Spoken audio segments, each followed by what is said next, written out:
You broke into the top 25 rankings, the coaches polls. Just tell me a little bit. At the beginning of this year, you said no respect, getting some respect now, especially from the coaches. What does it mean to you to be a ranked team, and what does it?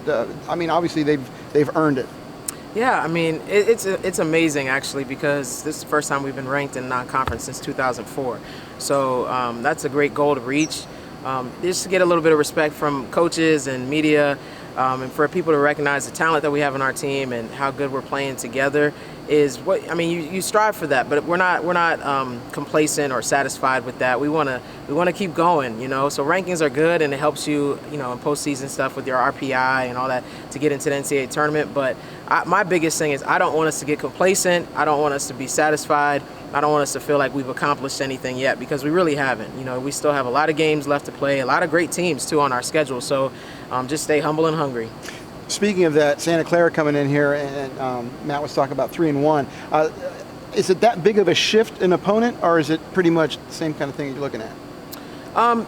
You know, Santa Clara is a good team. You know, I think we have a lot of great teams on our schedule. So to me, I take everybody serious. I don't care if it was starting out with the exhibition games. We put a scouting report together. We were prepared. So really, it doesn't matter to me the name on the front of the jersey. What matters is how we play, how we represent ourselves, how we communicate with each other. You know, our philosophy, all of that stuff. So really, it's about us, and it's about our journey. And the person that we're playing, we just get ready just like we would if it's an exhibition game or if we're playing the best team in the country. And you're going to have a little bit of some breathing time here in between games after that big flurry that you had in the WNIT. And that's important too with the team, isn't it? To be able to get a little bit of rest and get them to maybe get some practice time as opposed to game time? For sure. I mean, this first couple of weeks, I just felt like it was, you know, one day prep here, get ready, and, you know, it was just very hectic, but it was good because that's what the postseason is going to be. So we got a little taste of that. But now we can kind of work on us and get better at some of the deficiencies that we've seen over these last 2 weeks. So I think it's good. And then also we can manage our bodies a little bit and get back in the weight room. I feel like we haven't been lifting in a little while because we've been traveling. So, you know, you get a little bit of normalcy back and a little bit of consistency to your schedule.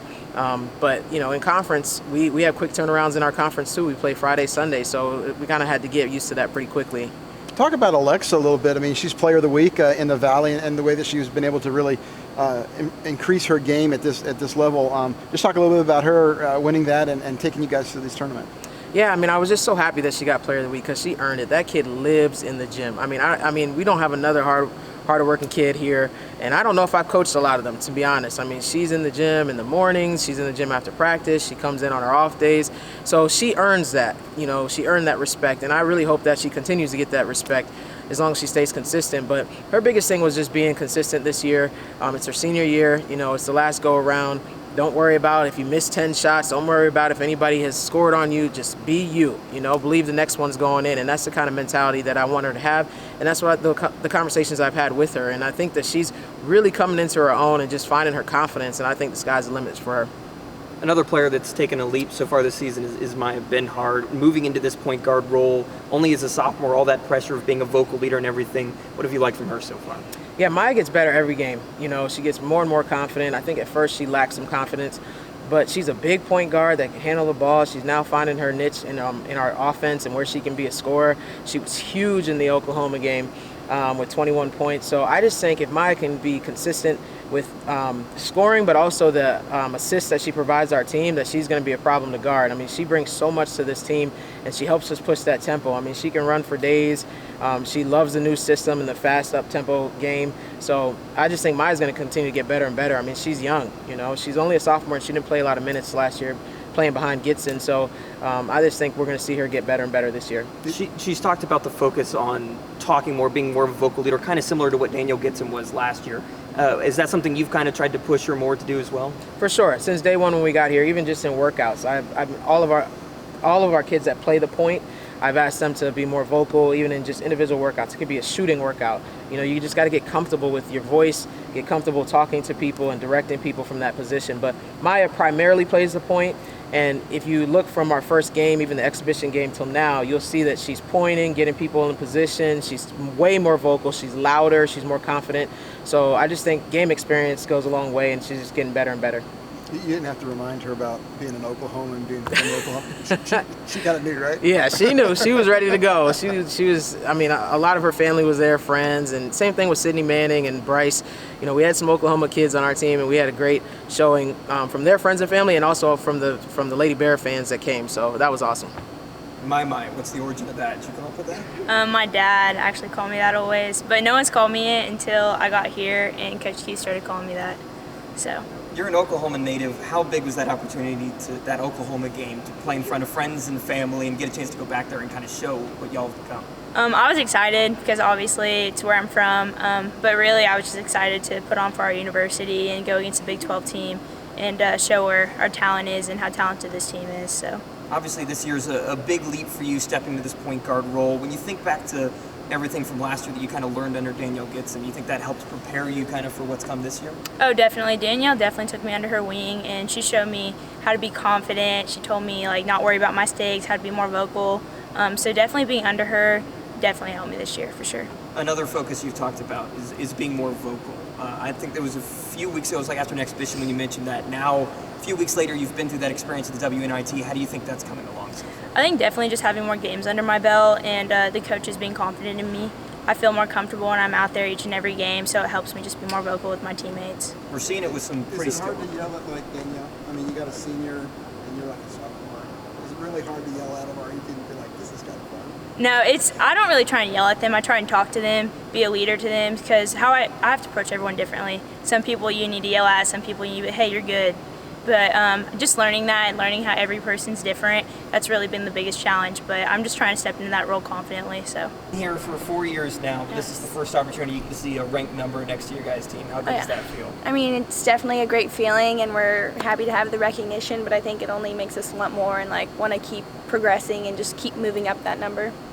Obviously, a big part of this so far has been that you're averaging 20 points a game. Yeah. Last year, you talked about kind of trying to diversify your offense. You hit some inconsistencies here and there. Now into this new year, it seems like you're really coming into your own.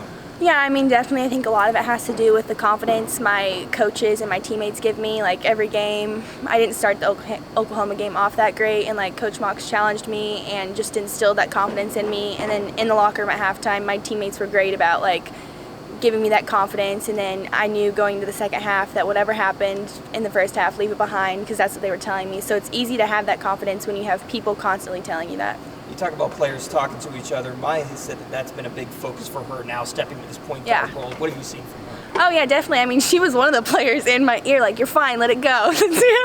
Like, you know, she might be younger than me, but like she's just as much a leader as I am. She's definitely a huge role on this team when it comes to that. She's constantly talking to us, lifting us up, like telling us where to be. That's what makes her a great point guard, is that confidence she has and just that ability to be vocal to us. So you don't push back on her at all for being a sophomore? And no, yeah, I needed to hear it. I was like, yeah, you're right. I'm good. Last year, you got to kind of watch her train under Danielle Gitson for taking over this role. From then to now, how has she kind of changed and developed? Definitely, you can hear more in the game, and just I'd say her confidence too. She's like knows what she's doing. She's not afraid to like go out there and show what she's able to do and like mix things up. You know, she's proud of how she plays. She knows what she brings to the court and isn't afraid to like go out there and mix things up. For someone like you who's got so many different shots they can try and pull off, how important is it to have a ball handler like that who understands how to feed you in those spots? Oh, definitely. I mean, I know she's going to get me the ball, especially when I'm open, and sometimes she'll even get me an open shot when I don't think I'm open. I'm like, oh. But yeah, she's great at facilitating to us. She pushes the tempo, which is really good for us. I think we're really good when we're playing fast, and she brings that definitely for us. What was the off-season like? I mean, you go to the Sweet 16, you make that run, then Kelly leaves, then you got a new coach coming in. What was your emotional head going into your senior year? Yeah, definitely. I mean, it was definitely like a mixed emotions. You know, you go from a high, winning to the Sweet 16, to losing a coach, to getting a new one. But like Coach Mox was great about coming in and like making it a family environment and just enforcing what she was going to do to the program, and just really starting us right from day one when she came in and had a practice with us. She started showing us what she was going to do, like already making us better as players and just putting in her system. And like we could tell that she was going to make us something special, even more special than we already were. So it took you like 5 seconds to buy in, right? Yeah, I was like, yeah, let's go. I mean, I was ready. After the Sweet 16, I was ready for more. So, and she made it easy to come back in and work.